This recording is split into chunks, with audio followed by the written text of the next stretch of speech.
আমরা কি চাই রমজান মাস হেলায় নষ্ট করতে, নাকি রমজান মাসে গোনা মাফ করাতে? আমার সাথে বলেন, এই 10টা কাজ আমরা সবাই করব ইনশাআল্লাহ। রমজান মাসকে ইফেক্টিভ করতে এই 10টা কাজ করব ইনশাআল্লাহ। রাজি আছেন? এক নাম্বার হচ্ছে 5 ওয়াক্ত নামাজ। রাজি আছেন কি না? 5 ওয়াক্ত নামাজ সাধ্যমতো চেষ্টা করব জামাতে পড়ার জন্য।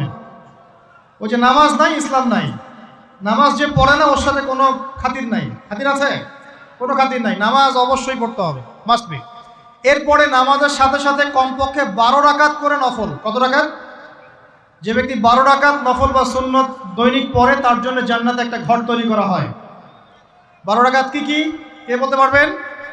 প্রথমে ফজরের 2, জোহরের আগে 4, জোহরের পরে 2, কত হলো? 4 2 6 2 8, মাগরিবের পরে, এশার পরে, এই হলো 12। পড়বো তো ইনশাআল্লাহ? এইগুলো 1 নাম্বার কাজ, নামাজ পড়া। 2 নাম্বার ভাই, নামাজের সাথে সাথে তাহাজ্জুদ এবং তারাবি অবশ্যই পড়তে হবে। রাজি আছে কি না? আল্লাহর ওয়াস্তে গ্যাঞ্জাম করতে যায় না 20 না 8, এই গ্যাঞ্জামে আল্লাহর ওয়াস্তে যায় না। তারাবির নামাজ 5 ঘন্টা। কত রাকাত সেটা বড় কথা না। তারাবির নামাজ কত ঘন্টা? প্রায় 4-5 ঘন্টা।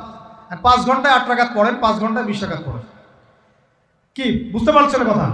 নবী সাল্লাল্লাহু আলাইহি ওয়াসাল্লাম তারাবির নামাজ কত লম্বা পড়েছেন? 1 ঘন্টা। কতক্ষণ পর্যন্ত? সাহাবীরা কি বলছেন? সাহাবীরা বলছেন যে আমরা তড়িঘড়ি করে সেহরি খেয়েছি। নামাজ এত লম্বা নবীজি পড়েছেন, শেষে তড়িঘড়ি করে সেহরি করতে হয়েছে। তা নবী সাল্লাল্লাহু আলাইহি ওয়াসাল্লামের 2 রাকাত নামাজ কত লম্বা ছিল। আমরা এখন নামাজের রাকাত সংখ্যা নিয়ে যত বেশি ঝগড়া করি, কোয়ালিটি নিয়ে এত ঝগড়া করি না। কোয়ালিটি ইম্পর্টেন্ট না? আমার নামাজটা কত সুন্দর হচ্ছে, কত লম্বা হচ্ছে, কত ধীর স্থির হচ্ছে, এই নামাজে আমি ধীর স্থিরভাবে কোরআন শুনবো, বুঝবো, চোখ দিয়ে পানি ঝরবে, এগুলো ইম্পর্টেন্ট না? মক্কা মদিনায় গিয়ে দেখেন, যারা এখন উমরা করতে গিয়েছেন অনেক, তারা সৌভাগ্যবান। তারাবির নামাজ নর্মাল এমনি যে কোনো নামাজেই, তারাবির নামাজ তো আরো বেশি। দাঁড়ালে আপনার চোখ দিয়ে পানি পড়তে বাধ্য। মধুর তেলাওয়াত, লম্বা কেরাত। ফজরের নামাজ মিনিমাম 20 মিনিট। ফজরের নামাজ 15 থেকে 20 মিনিট। আর আমরা তো 3G 4G 5G মাশাআল্লাহ। কোনো কোনো মসজিদে 6G, মানে সূরা ফাতিহা শুরু হয়, ওই শেষে গেলে দলিন শেষ, মানে আর কিছু বুঝলাম না মাঝখানে কিছু। এগুলো কি নামাজ? আমরা তো নামাজ পড়তেই ভাই দুনিয়াতে আসছি, নাকি? দুনিয়াতে আসছি কেন? ওমা খালাকতুল জিন্না ওয়াল ইনসা ইল্লা লিয়াবুদুন। তো নামাজই তো পড়তে আসছি ভাই, এত তাড়াহুড়ার কি আছে? ধীর স্থিরভাবে আপনি 8 রাকাত পড়তে চান, পড়েন, লম্বা করে পড়েন, ধীর স্থিরভাবে পড়েন। এক ভাই বলছেন আমি 20ই পড়বো। আচ্ছা ভাই পড়ুক তো, ওকে 20ই পড়তে দেন, লম্বা করে পড়তে বলেন, ধীর স্থিরভাবে পড়ো। আরেকজন পড়ছে 2 রাকাত, রাতের সালাত 2-2 করে, একটা হাদিস আছে না? রাতের সালাত 2-2 করে। এই বেচারা 2-2 করে পড়তেই আছে। তো লম্বা করে পড়লে কোনো সমস্যা আছে? উদ্দেশ্য কি? আল্লাহকে পাওয়া। আমি নামাজে আল্লাহকে পেলাম কিনা এটা বড় কথা। আল্লাহ রাব্বুল আলামিন আমাদের সবাইকে ধীর স্থিরভাবে কোরআনকে কেন্দ্র করে তারাবি তাহাজ্জুদ পড়ার তৌফিক দান করেন। এটা রমজান মাসের ইফেক্টিভ রমাদান আপনাকে কাজে দিবে। 2 নাম্বার। 3, এটা বলে দিয়েছি রমজান মাস হবে কোরআনময় মাস। এই মাসে কোরআনের 6টা হক আমরা আদায় করবো ইনশাআল্লাহ। মনে আছে তো ইনশাআল্লাহ? তেলাওয়াত, মুখস্থ করা, আরবি শেখা, আদেশ নিষেধ মানা, দাওয়াত দেয়া এবং হিফজ করা। পারবো তো ইনশাআল্লাহ? নিয়াত করেন জোরে জোরে। 4 নাম্বার, রমজানকে ইফেক্টিভলি ইউটিলাইজ করতে হলে প্রতিটা কাজ সুন্নত সম্মতভাবে করতে হবে। এভাবে আপনি রমজানটাকে ইফেক্টিভলি ইউটিলাইজ করতে পারেন। কীরকম একটু বোঝাচ্ছি। মনে করেন এমনি নর্মালি আমরা সব সুন্নতগুলো অনেক সময় খেয়াল রাখি না। খাচ্ছি, খাওয়ার সুন্নত, খাওয়ার মধ্যে কিন্তু প্রায় 10-এর বেশি সুন্নত আছে। অজুর সুন্নত, কথা বলার সুন্নত, হাঁটার সুন্নত, কাপড় পরার সুন্নত, দোয়া কালামগুলো, ঘুমানোর সুন্নত, অনেক সময় আমরা কিন্তু এগুলো খেয়াল করি না। রমজান মাসে চেষ্টা করবেন প্রতিটা কাজ সুন্নাহ মাফিক বুঝে করার জন্য। আল্লাহ তৌফিক দান করুন। রমজানে ঘুমাবো, ঘুমানোর আগে বিছানাটা ঝেড়ে নেব, লাইটস অফ করব, আমরা দোয়া, এই যে সূরা ফালাক নাস ইখলাস এগুলো পড়বো, কাফেরুন সূরা পড়বো, আয়াতুল কুরসি পড়বো, সূরা বাকারা শেষের আয়াতগুলো পড়বো, পারলে সূরা মুলকটা পড়বো, ঠিক আছে? প্রয়োজনে ওযু করে আসবো, এসে আমরা ডান কাতা হয়ে শুয়ে আল্লাহুম্মা বিইসমিকা আমুতু আহয়া, এই যে শুরু করলাম। ঘুম থেকে ওঠা, ওযু করা, ওয়াশরুমে যাওয়া, খাওয়া দাওয়া করা, মসজিদে যাওয়া, নামাজ, জিকির, তাসবিহ, তাহলিল, ব্যবসা বাণিজ্য, এগুলো সব কিছু সুন্নত নাই? প্রতিটা কাজ সুন্নাহ মাফিক করার চেষ্টা করবো, আল্লাহ তৌফিক দান করুন আমিন। ফিকহুস সুন্নাহ এরকম কিছু বই পাওয়া যায়, ফিকহুস সুন্নাহ, কিতাবুস সুন্নাহ, এরকম অনেক বই আছে। আরবি থেকে বাংলা অনুবাদ হয়েছে, বাংলাদেশের ওলামায়ে কেরামও লিখেছেন। এরকম সুন্নাহ শেখার কিছু বই কিনে নেবেন, কিনে নিয়ে প্রতিটা কাজ কিভাবে করলে সুন্নত হয় পড়ে দেখবেন। পারবেন তো ইনশাআল্লাহ? আল্লাহ পাক তৌফিক এনায়েত করুন বলি আমিন। এটা কত বললাম? 3 নাম্বার। 4 হচ্ছে দান সাদাকা বেশি বেশি করা। রমজানে দান সাদাকা বেশি বেশি করা। আল্লাহ রাসূল সাল্লাল্লাহু আলাইহি ওয়াসাল্লাম রমজানে রহমতের বাতাসের চাইতেও বেশি বেশি দান করতেন। আমরা পারবো কিনা ইনশাআল্লাহ? দেখেন, আমি একটা কথা বলি, দান করার জন্যে সম্পদ লাগে না, দান করার জন্য কলিজা লাগে। কি লাগে? ব্যাস, যার মন বড় সে দান করতে পারবে ইনশাআল্লাহ। আল্লাহ পাক আমাদের সবাইকে দিনের জন্য দান করার তৌফিক দান করুন। দিনের জন্য দান করেন, স্থানীয় মসজিদ, মাদ্রাসায়, এতিমখানায়, অসহায় মানুষের পাশে, বিধবার ঘরে, এতিমের ঘরে, যারা খেতে পারছে না 3 বেলা, ওদের ঘরে ঘরে রমজানের বাজার পৌঁছে দেন। আল্লাহ পাক তৌফিক দান করুন আমিন। 5 নাম্বার, রমাদান মাসে অবশ্যই অবশ্যই আমাদের জাকাতগুলো আমরা দিয়ে দিব। রাজি আছি তো ইনশাআল্লাহ? বলেছি জাকাত এবং সালাতের মধ্যে যে পার্থক্য করে সে মুসলিম নয়। জাকাত ফরজ হয়েছে, অবশ্যই অবশ্যই আপনাকে জাকাত দিতে হবে। এটা কিন্তু নফল কিছু নয়, এটা কি ফরজ। জাকাতের নিসাব জানেন কি না?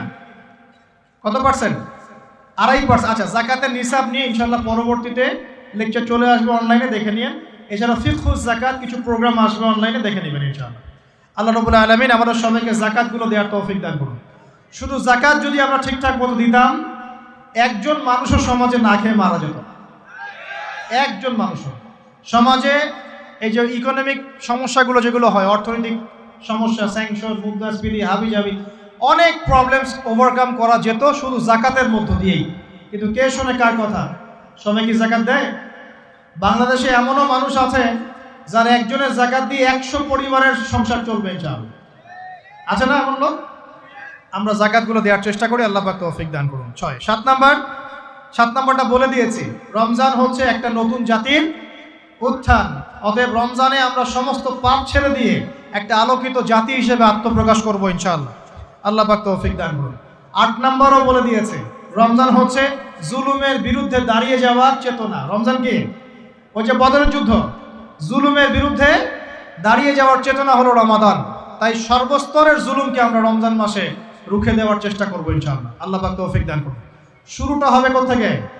নিজের থেকে। আমার নিজের মধ্যে কি কি জুলুম আছে আমি আগে দেখব, আমি কার কার উপর জুলুম করেছি এটা আগে দেখব, এগুলো আগে প্রতিহত করব, তারপরে আমি ইনশাআল্লাহ তাআলা পরবর্তী দিকে ফোকাস করব। 9 নাম্বার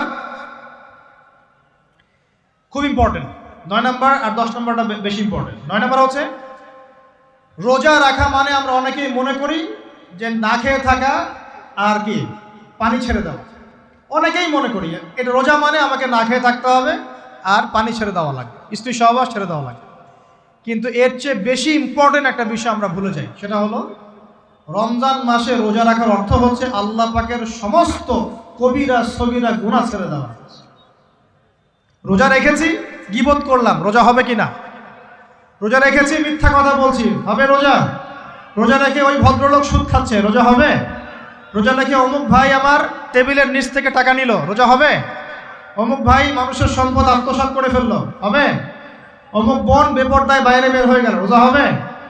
অমুক ভাই মনে করেন ওই যে গার্লফ্রেন্ডের সাথে চলে গেল ডেট করতে, রোজা হবে কিনা? অনেকে পর্নোগ্রাফি দেখছে রোজা রেখে, রোজা হবে কিনা? এই যে কবিরা গুনাহ যেগুলো আছে, যত রকম কবিরা গুনাহ, এই গুনাহগুলোতে লিপ্ত থাকলে রোজা ভেঙে যায়। আল্লাহ পাক আমাদের সবাইকে কবিরা গুনাহ মুক্ত রোজা রাখার তৌফিক দান করুন।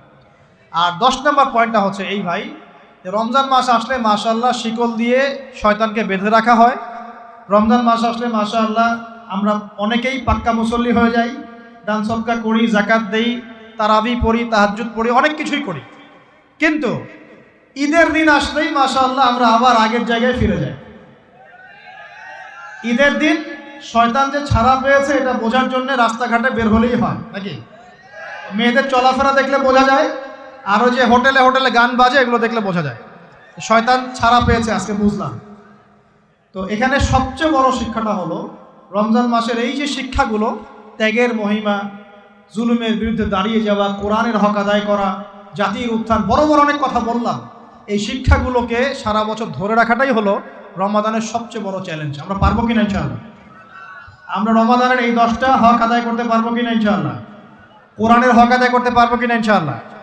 আল্লাহ রাব্বুল আলামিন আমাদের সবাইকে আসন্ন রমজানে সুস্থতার সাথে সমস্ত সওম রাখার তৌফিক দান করুন এবং রমজান মাসে বেশি বেশি তেলাওয়াত করার তৌফিক দান করুন, অর্থ বুঝে পড়ার তৌফিক দান করুন, বেশি বেশি দান সদকা করার তৌফিক দান করুন, বেশি বেশি ওই যে গরিব দুঃখী মানুষের পাশে দাঁড়ানোর তৌফিক দান করুন, বেশি বেশি যাকাতগুলো দিয়ে দেওয়ার তৌফিক দান করুন, বেশি বেশি আল্লাহর জিকির করার তৌফিক দান করুন, বেশি বেশি আল্লাহ পাক আমাদেরকে নফল নামাজগুলো পড়ার তৌফিক দান করুন, কোরআন কেন্দ্রিক সময় কাটানোর তৌফিক দান করুন, রাসূলের সুন্নতের উপর আমল করার তৌফিক দান করুন এবং একটা নতুন আলোকিত প্রজন্ম এবং জাতি হিসেবে এই রমাজানে আল্লাহ রাব্বুল আলামিন আমাদের যুব সমাজকে আত্মপ্রকাশ করার তৌফিক দান করুন। সর্বোপরি রমাদানের এই শিক্ষাগুলোকে সারা বছর ধরে রাখার তৌফিক আল্লাহ পাক আমাদের সবাইকে দান করুন, আমিন। আমি এই বলে আমার আজকের সংক্ষিপ্ত আলোচনা শেষ করছি। আকুলু কওলি